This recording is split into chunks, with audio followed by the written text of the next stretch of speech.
Assalamu alaikum wa rahmatullahi wa barakatuh, mpendwa na mpenzi wa Khalifa Sheikh Saleh Makarama au Sharif Makarama kama ilivyokuwa maarufu. Usikum wa uswi nafsi bitaqwallahi azza wa jalla, na kusieni nami nayusia nafsi yangu kunako kumcha na kumtii Allah tabaraka wa taala, na kusambaza hizi klipu kwa watu tofauti tofauti, kwa wale mnaowapenda. Ahibba li nafsi ma tuhibbu li nafsika, pendelea khairi kwa yale ambayo unayoyapenda katika nafsi yako. Hii ni kauli ya habibuna al-Mustafa sayyiduna Muhammadin sallallahu alayhi wasallam, wakistafidi na wakanufaika kwa kile ambacho wewe umekifanya kwa kusambaza na kushare, lakini pia comment zilizojaa khairi na amasa kwa wale ambao wanaohitajia juu ya khairi hizi ambao tunazisema. Basi hasa Mwenyezi Mungu atakulipa kila lililo lenye khairi na saada kubwa.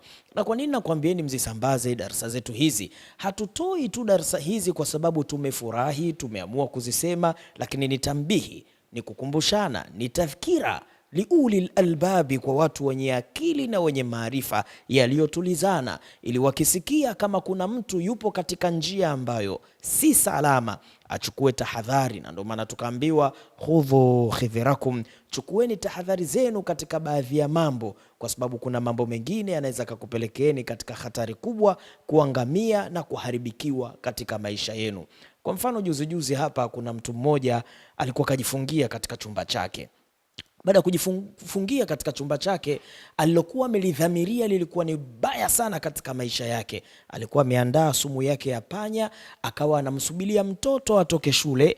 Baada ya mtoto kuwa ametoka shule, amwandalie chakula, lakini chakula kile akitilie ile sumu ya panya, yule mtoto anywe afe, lakini baada ya hapo na yeye pia aweze kunywa sumu ile ili na yeye aweze kufa, kwa sababu ana mtoto mmoja. Na dhiki anayopitia ni tabu, wallah wabillah, namshuhudilia Allah tabaraka wa taala. Na kama atakuwa anaona klipu hii ya leo, basi anaweza kashusha komenti yake. Bahati nzuri yuko chumbani akiwa na mawazo, akiperuzi baadhi ya mitandao ya kijamii, ghafla klipu yangu ikapanda, akakaa akaitazama. Yule mwanamama alichukua simu, nakumbuka alipiga zaidi ya mara 10, kwa sababu simu zilikuwa zinaingia nyingi na nilikuwa naongea na baadhi ya watu wengine. Kuna kusitizeni kwa wale ambao mnaonipigieni, muwe na subira. Ukiona simu haijapokelewa, basi baadaye piga, kwa sababu huenda mwenzio tunazungumza naye kwa idhini yake Allah tabaraka wa taala. Basi yule mtu amenipigia simu, analia, anasema, Sheikh, maamuzi nilokuwa nachukua leo ilikuwa ni kuondosha uhai wa mtoto wangu, na mimi pia kuondosha uhai wangu. Baada ya hapo itakavyokuwa na iwe. Nikaanza kumsihi, ananiambia, Sheikh, kilichonipa faraja ni hizi darasa zako unazozitoa. Nikapata moyo, kumbe Allah anasaidia watu katika njia tofauti tofauti, watu waliokusha kukata tamaa, watu walioharibikiwa pakubwa, watu waliotengwa, jamii haitaki kuwatazama tena wala kuwaweka karibu. Siku yao inakuwa ni ngumu, jana yao inakuwa ni afadhali. Mwaka wao huu walionao ni bora ya mwaka uliokusha kupita, kwa dhiki na tabu wanazozipitia.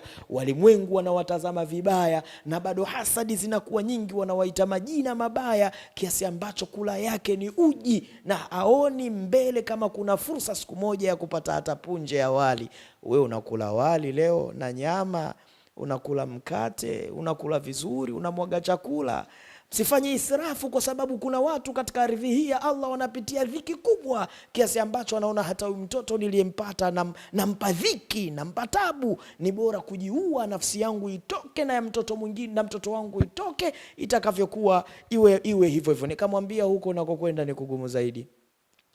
Kuiua nafsi moja ni sawa na umeua nafsi zote duniani, lakini kujidhulumu wewe mwenyewe ni mtu ambaye tayari unakufa kafiri. La taqnatu min rahmatillah, wa umetoka na umekata tamaa katika rehema za Allah tabaraka wa taala.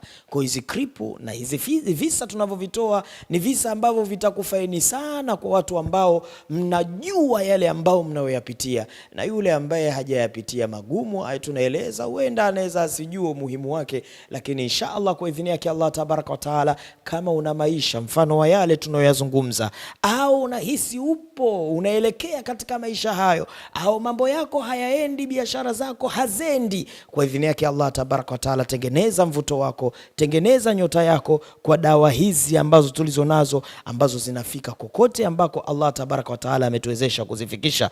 Cha kwanza, kuna dawa hii ya kunywa, ni mujarrabu muaddabu sana. Ni dawa ambayo utakapokunywa inafanya kazi kwa matatizo ya kina mama, matatizo hasa yale yanayohusu masala mazima ya tumbo, uzazi, lakini pia kuota ndoto mbaya za kushiriki tendo la jimai kwa watu unaoheshimiana nao au kwa watu wa kawaida, inakwenda kuondosha uchawi unaitwa shuudha au shabadha, kwa sababu sheitani ana kawaida ya kutashakari na kukaa katika baadhi ya maeneo katika mwili wa mwanadamu. Yaqulu habibuna al-Mustafa sayyiduna Muhammadin sallallahu alayhi wasallam, inna shaitana yajri min ibni adam majra ad-dami fil lahmi, hakika sheitani anatashakari na kuzunguka katika kiwiliwili cha mwanadamu kupitia mishipa yake ya damu. Hii dawa ni mujarrabu, ni muaddabu sana. Lakini pia unapata dawa ya pili, hii ni dawa ya kupaka. Uchawi upo wa kharijia, unatengenezwa uchawi unakuwa unakuvaa pale unapotumia dawa, unaondoka unakaa pembeni. Dawa zinapokuwa zimeishiwa nguvu, basi unarudi, ndio unaweza kujikuta mtu akamaliza dawa zote anazopewa, lakini mwisho wa siku mpaka akisikia dawa hii anapewa, harufu yake anakuwa anajua hii dawa nilipewa kwa mahala fulani, kwa sababu ule uchawi unakuwa unacheza kwa kuingia na kutoka. Dawa hii ni mujarrabu, ni muaddabu sana. Lakini kuna dawa hii kwa ajili ya kuleta mvuto. Hii ni dawa ya kufukiza, kwa idhini yake Allah tabaraka wa taala itakufanyia mazuri na makubwa, na Mwenyezi Mungu atakujalia ya kheri. Leo nakuleteni kisa ambacho kisa hiki nimekwenda kwa kujionea mimi mwenyewe kwa vitendo. Kuna mtu mmoja yupo katika ardhi ya Qatar. Binti huyu ni binti ambaye sasa anakwenda mwaka wa pili katika ardhi ya Qatar kwenda kufanya kazi za ndani kwa ajili ya kutafuta maisha, kujinusuru katika dhiki alionayo yeye pamoja na wazazi wake.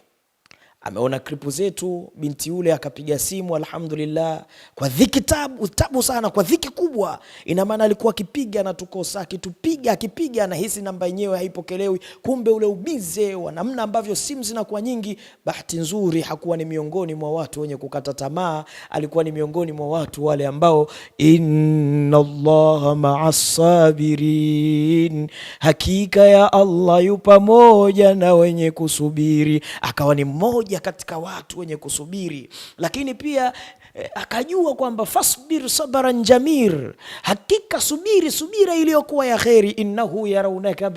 Innahum yarawnahum ba'ida wa narahu qarib. Kuna baadhi ya mambo unaweza kaona yako mbali, unatapatapa kuyafikia, lakini kwa Allah tabaraka wa taala ya karibu mambo hayo. Basi na wewe insha Allah, nusura, furaha, kurejesha tabasamu lilokusha kupotea, mambo hayo yako karibu, na hakuna kitakachokupa ukaribu huo na furaha hiyo ambayo umehangaika isipokuwa kwa dua tutakazoshirikiana kuzisopa pamoja, isipokuwa ni namba hizo za simu zinazopita hapo, ambayo ni hiyo alama ya kujumlisha 255 654 ikiwa ni namba yetu ya kwanza. Lakini kuna namba nyingine hapo ambayo hiyo ni ya Vodacom, mwisho inaishia 54. Na wale ambao mnautazama katika channel zetu za TikTok, channel zetu za TikTok, ukiangalia pale juu kwenye bio pale utaona kuna namba hizi ambazo nazozitaja. Basi inshallah kwa idhini yake Allah tabaraka wa taala unaweza ukaenda pale ukachukua namba na ukatupigia, na kwa idhini yake Allah tabaraka wa taala ukafika ofisini na khairi ikawa imepatikana. Subira ndio jambo kubwa mno. Ndugu zangu Waislamu, huyu binti amenipigia simu akiwa Qatar. Ananiambia, shekhe wangu, sina maradhi kwa sasa, lakini nimeharibikiwa. Lakini nilishawahi kukupigia miaka kadhaa nyuma kama mmoja hivi, na ukanifanyia dua kama sio miwili au mitatu iliyopita. Ukanifanyia dua, na kwa idhini yake Allah tabaraka wa taala mambo yangu yakenda kidogo, nikapata mwangaza, na ikawa ni sababu ya mimi kufika katika ardhi ya Qatar. Nikamwambia nikumbushe nilifanya dua gani? Akaniambia tulifanya dua ile, nilitoa gharama yangu, tukafanya dua ile alam nashraha. Kuna dua inaitwa duau alam nashraha, ni dua ambazo mnasoma alam nashraha mala idadi ya wizani wa huyu mtu mwenye matatizo.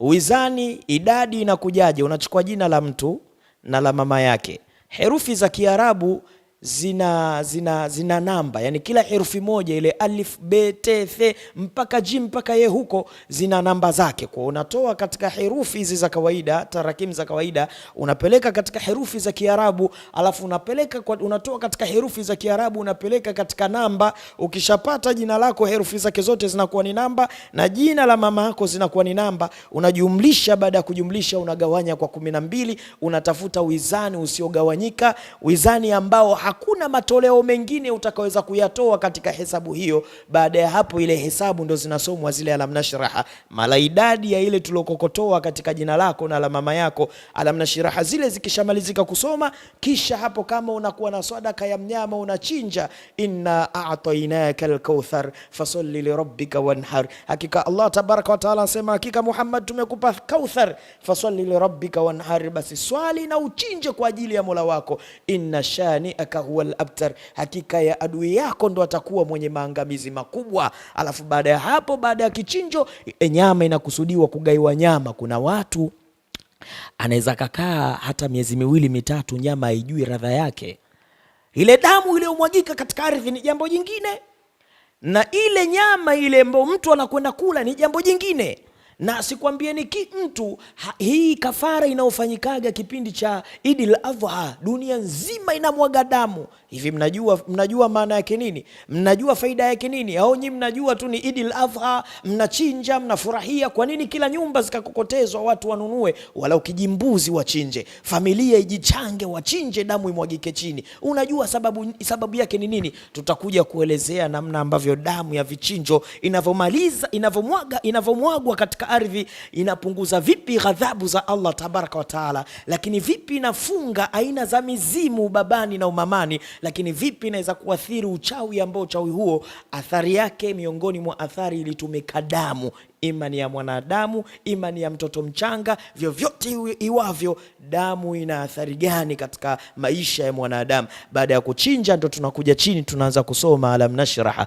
Mnaanza bismillahirrahmanirrahim, ya ilahal awwalin wal akhirin, nas'aluka biqawlika alladhi qulta lahu fi haqqi nabiyyina Muhammadin sallallahu alayhi wa sallam, alam nashrah laka sadraka an تشرح لي صدري وبالاسم الذي شرحت به صدر نبينا محمد صلى الله عليه وسلم وبالإسلام يا سلام يا مؤمن يا الله يا الله يا الله.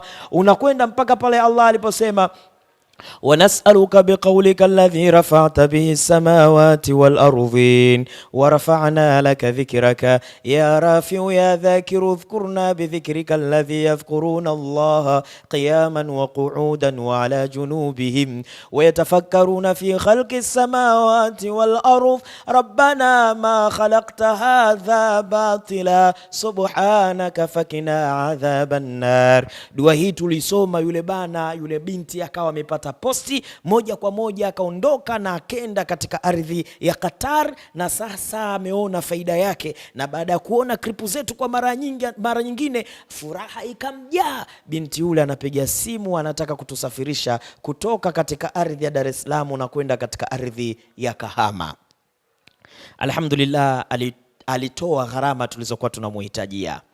Binti yule baada ya kutuma zile gharama hakutuambia chochote, lakini alichotuambia, shekhe, nataka muende mkamuone mama yangu, ni mgonjwa sana, nendeni mkamuone shekhe. Basi gharama akazituma, tukaanza safari, mimi na timu yangu tukasafiri. Alhamdulillah, Allah akatufikisha salama mpaka kufika katika ardhi ya Kahama, sehemu moja panaitwa Majengo au Majengo Mapya. Baada ya kufika katika ardhi ya Kahama, tukenda tukapokelewa vizuri na bwana mmoja, alikuwa ni mzee kidogo hivi, umri umekwenda, umepea kidogo, akiwa na bashasha kubwa, akiwa na furaha, lakini furaha iliyochanganyika na huzuni kubwa ndani yake. Kuna muda mtu analazimisha furaha, lakini ile furaha haitoki ya kweli kwa sababu ya machungu kutokana na dhiki anayoipata katika nafsi yake.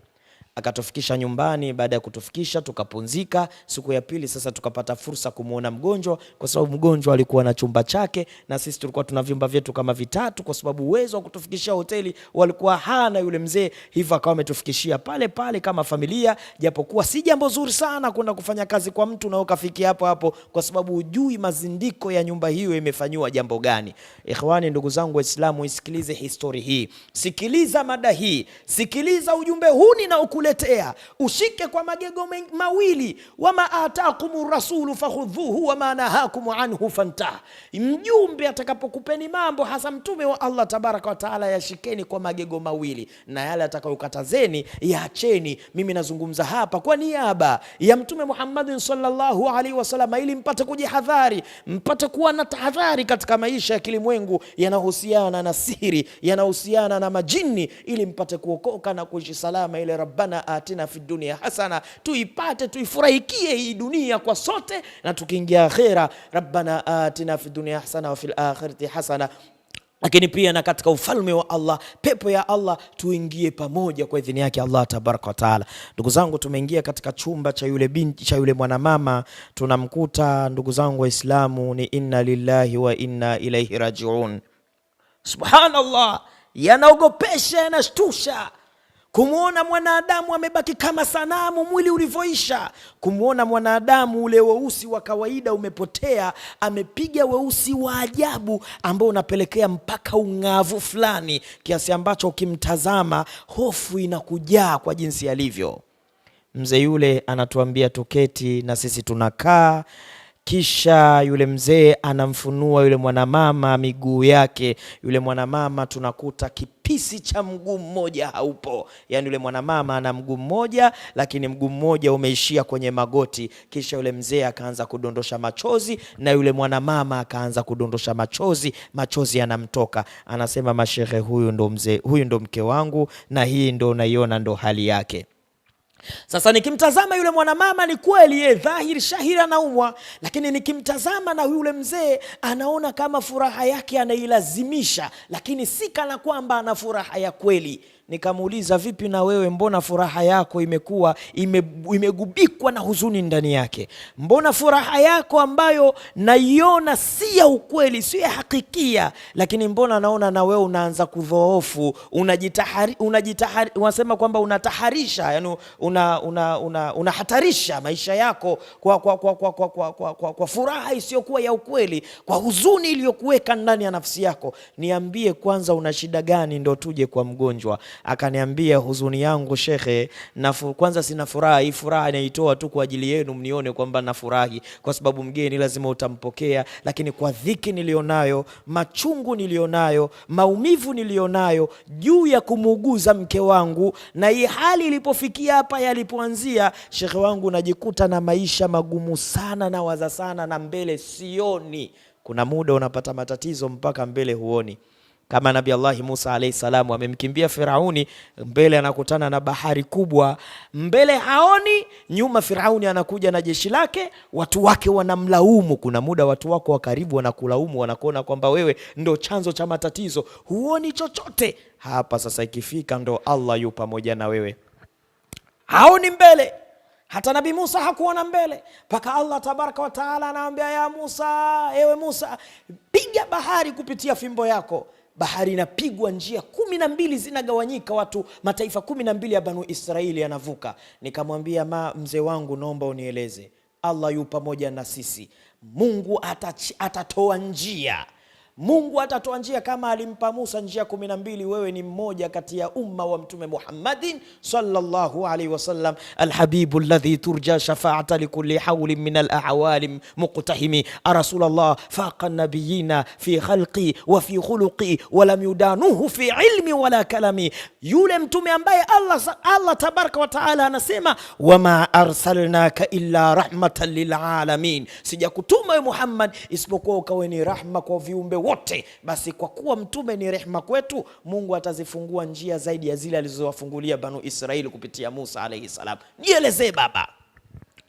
Mzee anashusha pumzi, ala bidhikrillahi tatma'innul qurubi, ala bidhikrillahi tatma'innul qurubi. Kupitia utaji wa Allah tabaraka wa taala, waumini huwa wanapata utulivu wa moyo na imani kubwa. Ghafla yule bwana anashusha pumzi kidogo, uso unaondosha kwenye kusawajika kwake, furaha kidogo inakuja kwa kutumainia, ala, kumbe yupo almalikul qudusu salamul mu'minul muhaiminul azizul jabbar almutakabbiru subhanallahi amma yushrikun malikal mulki tu'til mulka man tasha wa tanzul mulka mimman tasha wa tu'izul man tasha wa tudhillu man tasha biyadil khair wa huwa ala kulli shay'in qadir. Yupo huyo. Yule baba anapata amani, anaanza kunihadithi mambo yalivyokuwa.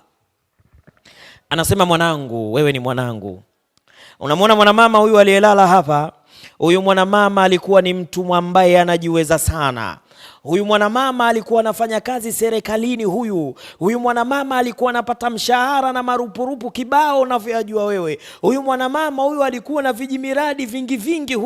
Huyu mwanamama unayemuona hapa si wa kuwa dhalili leo. Hata kama Mungu akimuondosha hapa, anaondoka dhalili. Kila neema aliyokuwa nayo imeondoka, imechukuliwa. Kivipi? Anasema tulibahatika kupata watoto watatu. Kwa idhini yake Allah tabaraka wa taala, mmoja alifariki akifikisha umri kadhaa akaondoka. Kisha Allah tabaraka wa taala akatujalia tukapata mtoto wa kiume ambaye alikuwa ni faraja kwetu. Lakini alipofika umri ambao wa yule binti tuliyepata mwanzo akafariki, naye akaanza kuumwa pia, na yeye akaondoka. Hivyo tulivyopata ujauzito wa tatu wa huyo mwanangu aliyekuagiza wewe ukatoka huko tokako Dar es Salaam mpaka Kahama, huyo ndio ilikuwa ni jicho. Tuliomba dua, tulisali, Mungu atutunzie, Mungu atuhifadhie. Mwanamama huyu alikuwa analia, anasema, ya Rabbi, umenipa mali mimi, usiniache kukosa mrithi, na wewe ndio bora ya Rabbi wa kuwapa watu wa kuwarithi. Ya Rabbi, nijalie kheri. Kumbe kuna muda Allah akikunyima kitu anakuwa na maana yake, na kuna muda Mungu akikupa kitu ana maana yake, akikupunguzia na maana yake, akikuzidishia na maana yake. Wakamuomba sana usiku na mchana, Allah akajalia wakajifungua mtoto salama wa kike. Akenda anakuwa, historia yake ya makuzi yake ni marefu, hatuwezi kuyasema, lakini kwa kifupi binti yule akabahatika kufika form 4 na hakuimaliza form 4 yenyewe, kwa sababu hapa mitihani ndilipo ilipoanzia. Anasema binti huyu akiwa shule, kumbe anakutana na kijana.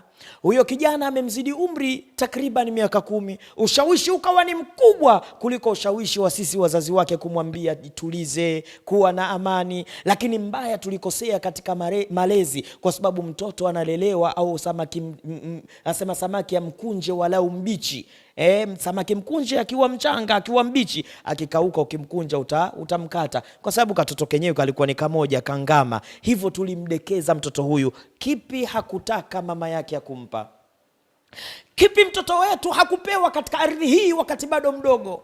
Tulimlea kama yai, ukilibeba vibaya likidondoka litapasuka, utalikosa tena. Tulimlea mtoto wetu, hakuwahi kupigwa. Mimi mwenyewe nilikuwa nampenda, lakini ilikuwa kuna muda natamani kusimama kama baba, lakini kwa sababu mama mtu alikuwa amempata mtoto kwa tabu, kwa dhiki, basi alisimama badala yangu. Muda mwingine aliweza kunijibu vibaya pale nilivyokuwa namkanya mtoto, mpaka mtoto akahisi kwamba katika maisha tunayoishi kwamba mama ana sauti kubwa kuliko mimi baba, na kweli ndivyo ilivyokuwa, kwa sababu mimi kipato changu kilikuwa ni kidogo. Mimi kipato changu, mara nitafuga kuku, mara nitakwenda nitabeba mizigo, mara nitafungua genge nitauza, mara itakuwa kadha wa kadha. Nikirudi nyumbani muda mwingine sijapata chochote. Mama huyu mke wangu anaweza kasimama mbele ya mtoto wangu akaniambia, hujaleta chochote, mwanaume gani au una maana? Kawaida ya watoto wa kike, kadiri wanavyopata fedha ndivyo ambavyo wanavyotaka uhuru zaidi, na kadiri anavyopata fedha ndivyo ambavyo anakuwa mbaya zaidi kwa mtoto wa kiume. Ni wachache sana sana katika wengi ambao ule ustahimilivu na ujanajike wao unaendelea kuwa pale ambapo anapokuwa amepata riziki. Lakini kuna mwingine akipata hela anakuwa ni janajike, lakini ni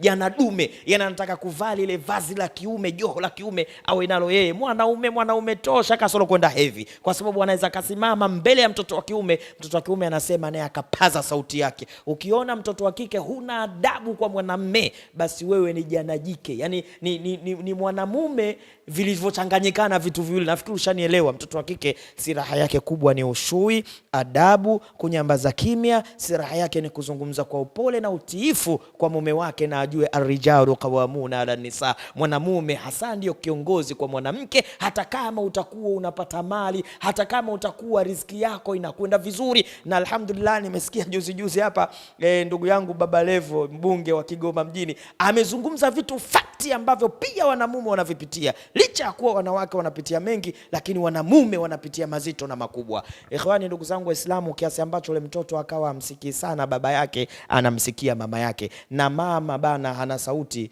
Unajua kuna ile mtoto anakosea, mama anasema ngoja baba yako aje, kila siku nakukataza usikii. Mtoto analiacha lile kosa, baba ikawa ni kimbilio au ni kitu ambacho ni kiziwizi cha mtoto kuyaendea mambo mabaya na kuharibika. Mtoto akawa asikii. Mtoto kadri alivyokuwa anakuwa, akienda akirudi nyumbani saa 2 saa 3, baba akinyanyua sauti kutaka kumsema mtoto naye alikuwa anatoa sauti, anamwambia baba na wewe nyamanza, mama mwenyewe anakushinda, unataka kunivaa mimi. Na kweli mama mtu anamwambia mwache mtoto awe huru, anajisomea, sijui anafanyaje, anakwenda kwa marafiki zake. Wewe kwa rafiki yake ushakwenda, wewe anakwenda kujisomea. Yule binti siku moja imekwenda mwisho wa siku ghafla anakuja kupata ujauzito, na shule inaishia hapo. Mabarua wameitwa, kumbe ana muda mrefu huyo binti hajakanyaga shule. Wapendwa, kwa ajili ya Allah tabaraka wa taala, anasema niliishi katika dhiki kubwa. Binti anazalia nyumbani na mtoto tunaye mmoja. Allah akajalia mtoto huyo wa kwanza akazaliwa. Lakini kwa sababu mama yake alikuwa anatoa vijisenti, akaona ni la kawaida. Yule kijana aliweza kudiriki mpaka kuja nyumbani. Tulimziwia binti yetu kwa sababu mtu ukimtazama tu unajua huyu ana kheri, huyu hana. Japokuwa nyinyi mabinti mnaweza mkaona watu wana kheri na nyinyi, lakini wazazi wao wanaona kabisa kwamba huyu hapana, huyu hafai. Lakini mkataa pema pabaya pana mgoja. Utamkuta binti hawasikilizi wazazi wake mpaka maisha muharibikie ndo amerudi. Ogopa katika maisha yako, ningejua. Ogopa katika maisha yako, najuta. Ogopa katika maisha yako kwamba nitarekebisha. Hutorekebisha wala utofikia katika yale ambayo ulikwisha kuyapoteza hapo nyuma. Tengeneza misingi yako mizuri ya kuogopa najuta. Hiyo najuta ije bahati mbaya kwa idhini yake Allah tabaraka wa taala. Ndugu zangu Waislamu, yule binti akawa anachukua fedha, mwisho wa siku anampelekea yule mwanaume akatoka kwao mahohe hahe, kula kwenyewe kwao ni tabu. Binti ndo chuma ulete, akampelekea kijana fedha, anachukua kwa mama yake, anapeleka kwa kijana fedha. Mwisho wa siku ile binti akakaa na mama yake, mama nifungulie biashara. Yule mwanamama siku zake za kustafu zimekaribia. Kisa ni kirefu. Anasema nataka nikupe chanzo cha matatizo. Mke wangu alikuwa anaumwa kweli, lakini kukosa ule control wa usimamizi wa baba kumepelekea mtoto wetu akaharibika sana. Kiasi ambacho kapata mtoto wa kwanza nyumbani, akapata mtoto wa pili nyumbani. Lakini pia vile vile mwanamama akawa anampa pesa mtoto wake bila mimi muda mwingine kujua. Yule mtoto anakwenda kuna anazitapanya, anarejea. Yule mwanamama ikafikia akastaafu. La kustaafu akapata kinua mgongo chake kizuri tu. Sasa unajua katika hizi familia zetu unaweza kujikuta wewe ndio tajiri. Kinua mgongo ukishakipata kila mmoja anapiga hodi. Salamu alaykum fulani, mala mtoto wa mjomba, mtoto wa shangazi. Na yule mwanamama alhamdulillah alikuwa mtoaji, atatoa huyo atampa mtaji, atatoa huyo atampa hiki. Lakini mwanaume akimwambia basi naomba na mimi nisimame kama mtoto wa kiume, na mimi natamani kesho nimeleta kanyama, nimeleta kuku, nimehudumia hapa nyumbani. Huyu mwanamke akawa mgumu sana, na kisingizio chake akawa anawaambia unaonaje nikikupa alafu kaenda kuwapelekea wanawake wenzako, wanawake wenzio huko, au kawapeleka wanawake zako huko. Wewe muhuni hujatulia, anapewa maneno ya kashfa mbele ya mtoto. Yule mtoto akagundua kwamba kumbe fedha zimeingia. Akamwambia yule mwanamama, sasa mama nataka unifungulie na mimi duka la vipodozi, nianze kuuza, mambo yawe mazuri, napenda mambo ya urembo, nafanyaje? Mwanamama bila kuguna akachukua fremu, akajaza mzigo. Yule binti akawa anatoka asubuhi anakwenda, kumbuka ana watoto wawili. Lakini pale dukani akawa ashindi peke yake, anakwenda anashinda na yule mwanaume. Mauzo yakipatikana ujioni, ile haiangaliwi faida, haiangaliwi mtaji ni kiasi gani urejeshwe. Jamaa anakomba zote, anamwambia acha nikaweke benki. Mwanamke samaa wa taa, anabeba anaondoka mwanaume, binti anarudi nyumbani, hata mchele apeleki nyumbani. Mama akisema mwanamama anaweza kafokewa kwa sababu ndo pandikiza alolipanda. Sasa acha ale mavuno yake, yale aliyokuwa anamsukumia mmewe sasa yanamrejea kupitia mtoto. Mtoto akawa asikii, mama na wewe ni kitu gani? Basi kama vipi kachukue duka lako, kama vipi utakurudishia mtaji wako. Imekuwa sasa ni masimango, dhiki, tabu zikawa zinakwenda. Ndugu zangu Waislamu, ule jamaa akampachika mtoto watatu, wametimia watoto watatu, na hao watoto wote wanaishi kwa mama, wanaishi kwa bibi yao mzaa mama. Kwa dhiki na tabu ya yule mwanaume anajilimbikizia tu, mwanaume anajitengenezea maisha tu, mwanaume riziki inakwenda kwao, mambo yanafunguka. Yule kijana baada ya kuhodhi lile duka, yule kijana sasa akawa na fedha, akaanza kufungua miladi yake, akawa anafanya. Huyu mwanamke tena akawa takataka, hashikiki, hauni chochote cha maana kinachotoka kwa huyu mwanamke. Mwanamke duka limekufa, karudi nyumbani kukaa, na mwanaume sasa akaanza kutembea na mabinti wengine wazuri kuliko yule ambaye amemnufaisha na kumzalisha watoto watatu.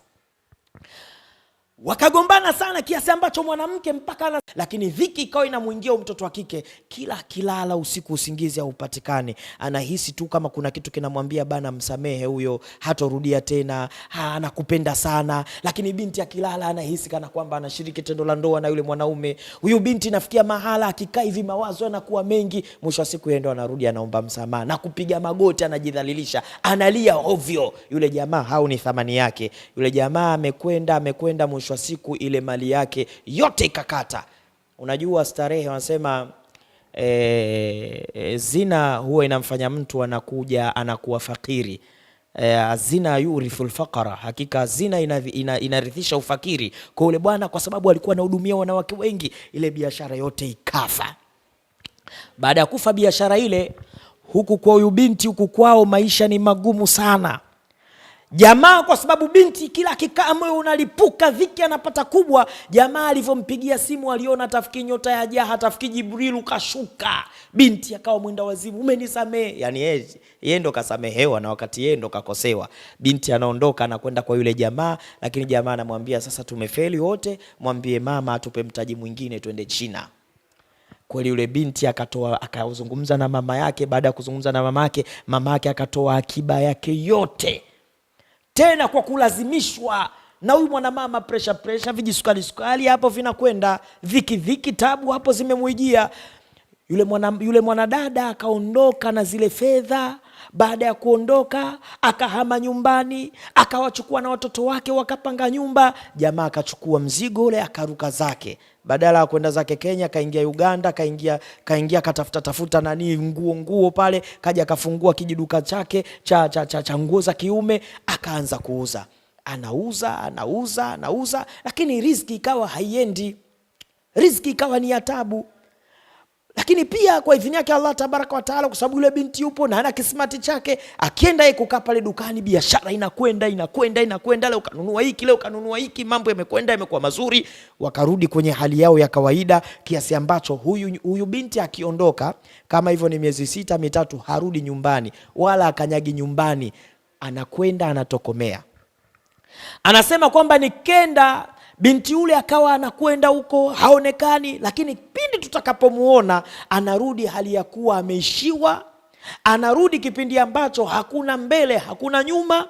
Anarudi kipindi ambacho fedha zote alizochukua kwa mama yake zimekwisha. Na hii jamani, tazameni, kuna mabinti mnatumika bila nyinyi kujijua. Kuna nguvu ya ziada mtu anakuvisha. Unaweza kuwa wewe ni mfanyakazi, unafanya kazi zako vizuri, na mwanaume anafanya kazi, lakini mshahara wako ndo atakuwa na utaka, na wewe ndo utakuwa hauna amri na mshahara wako. Kazi yako unaifanya wewe ni ya kupeleka kwa mwanaume, hata kujinunulia nguo hauwezi. Au mwanamume anaweza kawa na kazi yake nzuri, lakini hanufaiki wala wanufaishi wazazi wake kutokana na kila anachokipata, kwa sababu ya nguvu uliopewa katika mwili wako. Unaishi kwa kumtumikia mtu mwingine, na hii ipo katika vile vipengele vinavyoitwa ghul au chuma ulete asala. Si ajabu kwamba unaishi kwa mtu anaishi na wewe kwa maslahi, na ndio maana anasema kuna hizi dawa ambazo ni mujarabu sana. Hii inasaidia sana sihiri kuiondosha. Kama ni pigo linalokuwa na kuingia na kutoka, unamuwaza mtu kiasi ambacho huwezi kuachana naye, tumia hii dawa. Kama anakutumikisha katika maisha ya dhiki, Mwenyezi Mungu atakujalia taufiki na faraja. Lakini pia vile vile kama umelisha vya kulishwa vya ajabu, tumia dawa hii inshallah, kwa idhini yake Allah tabaraka wa taala. Mwenyezi Mungu atakupa kheri. Kama vipo katika mwili wako vitatoka kwa idhini yake Allah tabaraka wa taala. Juzi tu kuna dada alikuwa hapati ada yake zaidi ya miaka 2, kaitumia hii dawa, akaanza kwenda ada yake mfululizo. Mwisho wa siku akaja akatoa uzi mrefu sana, na kama atakuwa kweli na ujasiri, si ajabu katika komenti zetu na akaliweka hilo jambo. Lakini pia vile vile dawa hii ni ya kuleta mvuto kwa idhini yake Allah tabaraka wa taala. Ndugu zangu Waislamu, yule binti akaenda akawa anafanya biashara, lakini pia na biashara ile ikaja ikafa. Binti akabeba watoto wake akarudi nyumbani, lakini bwana huyu sasa akawa ameachana naye. Lakini yule bwana katika kuhangaika akawa anakwenda kwa wataalamu jinsi gani ya kumtengeneza huyu binti. Lakini huyu baba anayetupa historia hii akasema kitu kilichotuuma zaidi ni hapana, malizia shekhe, ili tujue unatusaidia vipi kuhusu mgonjwa. Nikamwambia lete habari. Akasema kwamba lilotuuma zaidi, ndani hatuna pesa, maisha imekuwa magumu. Unaona ile eneo tunalokaa? Kaambia naam, ile eneo tumenusurika kwa nusura ya Allah, lakini ile eneo ilionekana tumetengeneza katika eneo ambalo si la kiraia, ni eneo la serikali, na wenye kitengo chao kulikuwa kuna jambo walikuwa wanataka kulifanya. Kwa nyumba zote hizi zilikuwa zinaweza zikabomolewa na tusipewe fidia ya namna yoyote. Ile eneo lote lilikuwa linavunjwa, eneo lote unaloliona. Sasa tulikuwa tuna nyumba nyingine, kwa sababu mwanamama hakuishi hivyo tu, alikuwa na nyumba katikati ya mji, lakini nyumba ile ilikuwa haijaisha. Hii ndio ilikuwa imeisha kwa sababu tumeanza nayo maisha. Lakini ile nyumba kwa sababu alikuwa na eneo kubwa, bahati nzuri amelizungushia fensi kubwa, lakini jumba lenyewe lilikuwa ni la kifahari. Lilikuwa linajengwa jumba, kama sio mtoto wetu kutapanya fedha, nafikiri ile jumba lingekuwa limekamilika na sasa hivi tungekuwa tuna maisha mazuri, au tunakaa katika jumba zuri, kwa sababu nje ilikuwa lina frame. Ikaonekana kwamba sasa hapa mradi huu unapita, hii nyumba tutakosa pa kukaa. Tufanyeje? Cha kufanya ile nyumba kubwa tuiuze, kwa sababu ipo katikati ya mji. Baada ya kuiuza ile fedha tuchukue tukanunue eneo mahala, kabla serikali haijapitia eneo hili. Baada ya kuwa tumenunua lile eneo, hiyo sehemu tutakao kuwa tumepata, tujenge haraka, alafu ile pesa nyingine itakayobaki tuweze kununua au tuweze kufungua biashara, maisha yetu yaende, kwa sababu tulikuwa tuna maisha magumu. Ndugu zangu, na hapa navunja na napunguza baadhi ya vitu, lakini dhiki ilikuwa ni kubwa sana. Anasema yule binti baada ya kujua hivyo, kama unavyojua mama mtu alikuwa hana upepo wa kuweza kumkataa au kukataa kile anachoambiwa na mama yake. Nguvu kubwa ilikuwa inatoka kwa yule mtoto, na mama mtu lazima atafanya. Mwisho wa siku, baada ya fedha kuwa ile nyumba, yule binti akatafuta wateja, akamfaprishi mama yake, mimi sijui, nyumba ikauzwa kwa sababu nilikuwa natengo, sababu ile nyumba sio ya kwangu. Na bahati nzuri ile eneo walikuwa wamemwandikisha mwenyewe mtoto, kwa mtoto alikuwa na nguvu ya kufanya chochote, akaliuza. Na baada ya kuuza, yule binti akaja akachukua watoto wake na ile fedha, na yule mwanaume wakaondoka, wakaenda sehemu moja panaitwa Kasulu katika ardhi ya Kigoma. Ni sehemu ambayo ina biashara sana katika wilaya hiyo. Katika Kigoma wenyewe wanasema Kasulu ndio inalishiza Kigoma, kwa sababu ni sehemu yenye biashara kubwa sana. Wakenda huko, wamekaa wametutupa. Mwanamama huyu maradhi yake yakawa yanazidi, na mimi pressure, sukari, kwa sababu maisha yenyewe ni ya matabu, kula ikawa ni kwa dhiki. Tukawa tuna dhiki kubwa kiasi ambacho tukawa tuna uvumilivu. Tutafanyaje? Mtoto tena ameshafanya ya kuyafanya. Ndugu zangu Waislamu, wanasema siku ambapo maradhi yalimuijia huyu mwanamama ni siku baada ya miaka kadhaa au baada ya miezi kadhaa. Tunashangaa mlango unagongwa tukiwa tuna maisha magumu, alafu anaingia mtoto wetu na watoto wake, hana chochote, fedha zote kaenda kazitupa, na amerudi miskina na yatima kama tulivyo. Afadhali ya sisi tuliobaki kuliko yeye aliyebeba hizo fedha na kwenda huko. Baada ya hapo, yule mwanamama alinyanyuka, ambaye ndo huyu mke wangu, akanyanyuka akaenda kumvaa binti ule, akamtikisa, anamwambia umerudi kufanya nini? Sikutegemea kumwona mtoto wangu anamsukuma mama yake, anamwambia ulitaka niende wapi? Anaonekana mtoto wetu amekuja na ghadhabu na hasira ya huko ambako alipokuwa ametoka. Anasema ulitaka niende wapi? Ulitaka nikatokome wapi? Nimekuja hapa, ni nyumbani kwangu, kama mnataka nifukuzeni. Binti anawapitisha watoto wake ndani, kachanganyikiwa, anawapeleka watoto wake mpaka ndani, anaweka mizigo yake. Baada ya hapo, ndugu zangu Waislamu, kinachofuata ni huyu binti anaingia ndani, maisha magumu, mwanamama anadondoka, anapoteza fahamu. Katika kumpepea pepea, anakuja kuzinduka tayari amepigwa stroke upande mmoja. Hiyo stroke imetusumbua, imetuangaisha, imetupeleka mbio mpaka hivi leo tunamuona huyu binti amepigwa stroke, ni kwa sababu ya mtoto wetu. Ndugu zangu Waislamu, kwa yale niliyoyasikia pale, nikamwambia mpigieni simu huyo mtoto, mpigieni simu tusikie yapi aliyojiri, yapi alikuwa. Yule mzee akachukua simu. Afu bahati mbaya ndo huyo alotupeleka tukamhudumie mama yake. Kutoka kuwa katika maisha mazuri mpaka kwenda kufanya kazi za ndani Qatar, si jambo dogo. Ikhwani, ndugu zangu Waislamu, pale simu ikapigwa. Baada ya kupiga, yule binti namwambia, haya niliyosikia kwa baba yako yanamtoa machozi mama yako na yanamtoa machozi baba yako, ni ya kweli?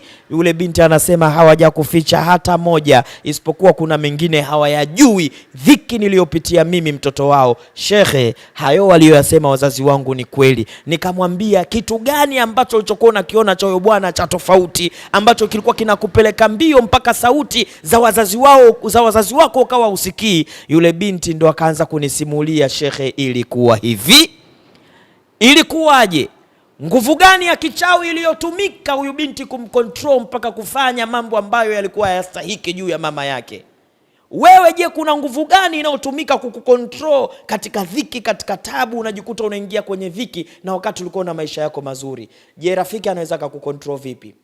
Je, bosi wako anaweza kukukontrol vipi? Unaweza kuona bosi wako amejua wewe ndio una kipawa, una nyota, una nguvu ya kufanya jambo likawa, lakini anachokiona kwamba akikuruhusu ukaendelea na maisha yako, yeye biashara yake itaharibika. Na kwa sababu ushajua vyanzo vyote vya biashara yake, anapotoa mzigo, namna ya kuuza, utakwenda kufungua duka, lakini wewe ndio unakaa dukani, una wateja, unawajua wateja wengi, utakwenda kufanya maisha yako, utamwachaniza. Yule tajiri anaenda kukufunga, alafu anabaki anakutumia. Atakupa mshahara unaostahiki wewe kupata, lakini ule mshahara hutofanya jambo lolote. Emu njoni tujifungue kwa dua kubwa tunazozifanya, lakini tujifungue kwa dawa ambazo tunazozielezea. Hii ni dawa ya oil ya kupaka, kwa idhini yake Allah tabaraka wa taala itakutoa katika dhiki na tabu ulionayo. Lakini hii ni dawa ya kunywa, kwa idhini yake Allah tabaraka wa taala popote tunaiagiza. Lakini kuna dawa ya kurejesha nuru na mvuto na nyota. Je, huyu binti alikumbana na kitu gani?